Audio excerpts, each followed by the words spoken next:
Isa na namang nakakalungkot na balita sa mundo ng showbiz.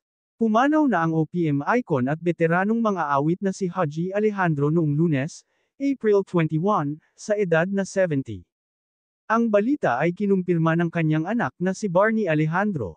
Sa kanyang post ito ang sabi niya, "It is with deep sorrow that we announce the passing of our beloved dad and son, Angelito Haji T. Alejandro. At this time, we kindly ask for privacy as our family grieves this tremendous loss. We appreciate your understanding and support during this difficult time. To God be the glory." Samantala popular ang mga songs ni Haji Alejandro na, "Kay Ganda ng Ating Musika", "Panakip Butas", and "Nakapagtataka". Hindi pa na-mention ang tunay na dahilan kung ano ang dahilan ng biglaan pagpanaw ng OPM icon, pero matatandaan rin kamakailan lang ay nabalitang nagkaroon siya ng matinding sakit. Rest in peace po Idol Haji Alejandro.